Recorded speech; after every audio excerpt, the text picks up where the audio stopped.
नमस्कार विद्यार्थियों। जय भारत, जय Hind. History by captain doctor Rajendra. ऐतिहासिक अध्ययन और अनुसंधान के इस कक्षा में मैं captain doctor Rajendra, associate professor, government Dungar college Bikaner, आप सभी का स्वागत और अभिनंदन करता हूं। विद्यार्थियों, मेरी आज की कक्षा राजकीय डूंगर महाविद्यालय बीकानेर के पाठ द्वितीय के विद्यार्थियों के लिए है। और विद्यार्थियों, अध्ययन की इस श्रृंखला के अंतर्गत आज मैं आपसे बात करूंगा मेरी उस कक्षा के भाग 2 के बारे में, जिसके बारे में मैंने पहले आपसे बताया था, अर्थात राजस्थान में मराठा आक्रमण के प्रवेश के पीछे कौन-कौन सी परिस्थितियां उत्तरदायी थी और राजस्थान में मराठे किस रूप में एंटर हुए। आज की कक्षा में विद्यार्थियों, मैं आपसे इस चीज को समझाने की कोशिश करूंगा कि राजस्थान में मराठा आक्रमण के परिणाम स्वरूप न केवल राजस्थान के राजनीतिक इतिहास में अपितु संपूर्ण भारत के राजनीतिक इतिहास में किस प्रकार से महत्वपूर्ण परिवर्तन हुए। विद्यार्थियों, इन बातों को गंभीरता से समझने के लिए हमें कुछ तथ्यों की तरफ गौर करना पड़ेगा, जो मैं आपसे इस कक्षा में साझा करने वाला हूं। विद्यार्थियों, इससे पहले की कक्षा में मैंने आपको बताया था कि शुरुआती दौर में राजस्थान में मराठा आक्रमण एक प्रकार से उस रूप में हो रहे जिसमें हम ये देख रहे हैं कि राजस्थान की देशी रियासतों के शासक, चाहे बूंदी के हो, चाहे आमेर जयपुर के हो, चाहे अन्य जगहों के हो, वे अपने उत्तराधिकार संबंधी मामलों को सुलझाने के लिए, वे अपने सामंतों की ताकत को कुचलने के लिए और अपने राजनीतिक वजूद को बढ़ाने के लिए मराठों को आमंत्रित कर रहे हैं और उनकी सैनिक सहायता लेकर उसके बदले में उनको बड़े पैमाने पर पैसा दे रहे हैं। और हम ऐसे मामलों में कई बार ये देख रहे हैं कि रोचक स्थिति यह पैदा हो जाती है कि एक राजा ने होलकर को पैसे देकर मदद के लिए बुलाया और बाद में उसी राजा के भाई ने सिंधिया को या गायकवाड़ को या भोसले को फिर अपनी मदद के लिए बुलाया। तो विद्यार्थियों, कुल मिलाकर स्थिति इस रूप में उभर कर सामने आ रही है कि चाहे होलकर हो, चाहे सिंधिया हो, चाहे भोसले हो, चाहे गायकवाड़ हो, चाहे पूना के पेशवा दरबार की सेनाएं हो, कुल मिलाकर राजस्थान की राजपूत स्टेट्स का पैसा, इनके आर्थिक संसाधनों का सारा प्रवाह मराठों की तरफ हो रहा था। तो विद्यार्थियों, ये पहली स्थिति थी जब हम ये देख रहे कि राजस्थान में मराठा आक्रांता, मराठा आक्रमणकारी के रूप में नहीं, बल्कि वे किराए के योद्धा के रूप में बुलाए गए। लेकिन जब वो यहाँ पर आए और उन्होंने राजस्थान के राजाओं की फूट को देखा और यहाँ आर्थिक संसाधनों की प्रचुरता को देखा, तो उन्होंने इसको एक नियमित अभियान का हिस्सा बना लिया। ठीक उसी प्रकार की चौथ वसूली की प्रक्रिया राजस्थान में भी प्रारंभ कर दी गई, जो मराठे उत्तर के इलाकों में, बुंदेलखंड में, मालवा और गुजरात में लागू किए गए थे। और स्थिति ये थी कि राजस्थान में इन मराठा आक्रमणों के प्रवेश के परिणाम स्वरूप राजस्थान की आर्थिक गतिविधियां बिल्कुल ठप हो गई, क्योंकि जहां से भी मराठे निकलते थे वे लूटपाट करते हुए निकलते थे और काफी नुकसान पहुंचा करता था। तो स्थिति यहां तक विकट हो गई कि हम जयपुर का उदाहरण देख रहे हैं कि जयपुर के महाराजा को तो मराठों के दबाव के कारण आत्महत्या तक भी करनी पड़ी। तो परिणाम ये था कि राजस्थान में चाहे जोधपुर रियासत हो, चाहे आमेर रियासत हो, चाहे मेवाड़ हो, सभी जगहों पर मराठों के आक्रमण हुए। और स्थिति ये थी कि यहाँ की जनता के दिलो दिमाग में मराठों के प्रति काफी गहराई तक वो नफरत घर कर गई थी। और विद्यार्थियों, मैं आपको बता दूं कि यह नफरत इतनी ज्यादा गहरी थी कि जब 1761 में पानीपत के मैदान में तीसरी जंग लड़ी, जो मराठों ने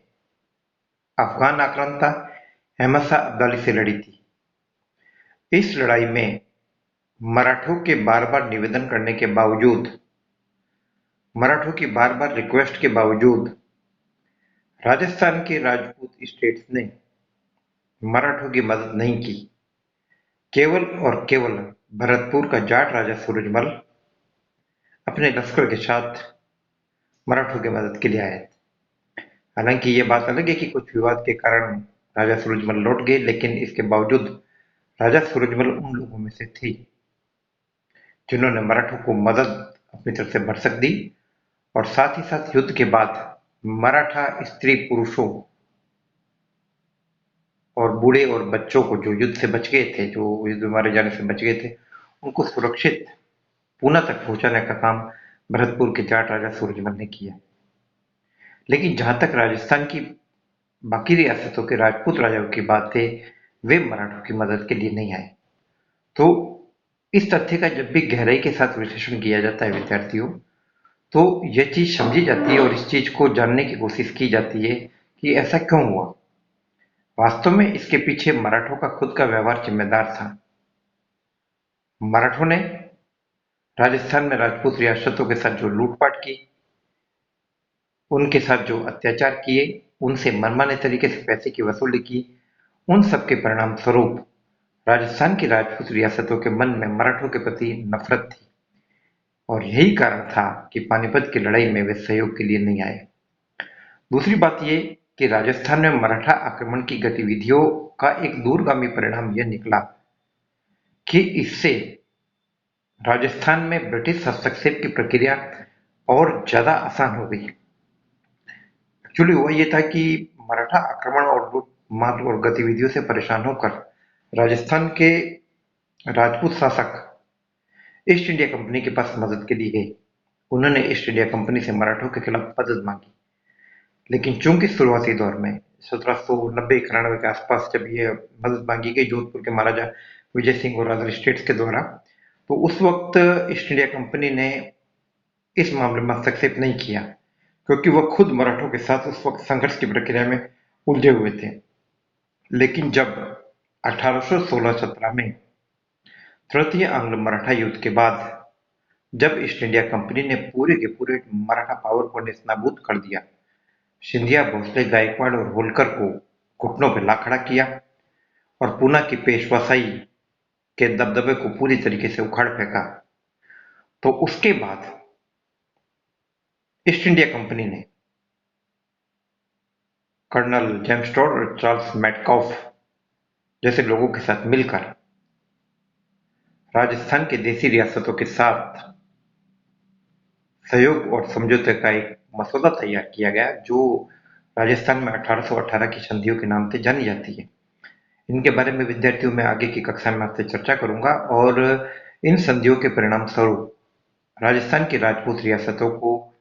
मराठों के आतंक से और बार बार होने वाली मराठा आक्रामक गतिविधियों से मुक्ति मिली। एक्चुअली उस वक्त तक, उससे पहले तक मराठा आक्रमण का स्वरूप यह हो चुका था कि मराठों को जब भी पैसे की जरूरत होती और उनको हमेशा पड़ती रहती थी, तो वे तुरंत अपनी सेनाएं लेकर पहुंच जाते थे और लूट और धन की वसूली करके चले जाते थे। तो इसके कारण राजस्थान की आर्थिक व्यवस्था को, राजस्थान के उद्योग धंधे, व्यापार वाणिज्य और खेती को भी बड़े पैमाने पर नुकसान पहुंचा। तो कहने का मतलब ये है कि राजस्थान में मराठा आक्रमण का एक परिणाम यह निकला कि इससे राजस्थान में ईस्ट इंडिया कंपनी को अपनी गतिविधियों को फैलाने में काफी सुविधा हुई, और एक प्रकार से हम कह सकते हैं मदद ही मिली। तो कहने का मतलब यह है कि राजस्थान में मराठा आक्रमण के स्वरूप, प्रकृति और इन तमाम बातों को समझने के लिए हमें कुछ और भी बुनियादी तथ्यों की तरफ जाना पड़ेगा। जहां एक तरफ केंद्रीय मुगलों की कमजोर स्थिति, राजस्थान की देसी रियासतों के आंतरिक झगड़े तो जिम्मेदार थे, साथ ही साथ मराठों की आर्थिक जरूरतें भी इसके लिए काफी हद तक जिम्मेदार थी। तो विद्यार्थियों, इस कक्षा में मैंने आपसे विवेचन किया कि किस प्रकार से राजस्थान में मराठा आक्रमण प्रारंभ हुए, उनके क्या परिणाम निकले और उनका मूल स्वरूप क्या था। विद्यार्थियों, मैंने इसमें आपको इसकी प्रकृति को समझाने की कोशिश की है। आपको अपनी टेक्स्ट बुक की मदद से अपने नोट्स तैयार करने हैं। परीक्षाएं जल्दी संभावित है, और चूंकि यह लॉकडाउन का टाइम है,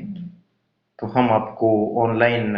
बोर्ड के माध्यम से कुछ बातें समझाने की कोशिश कर रहे हैं।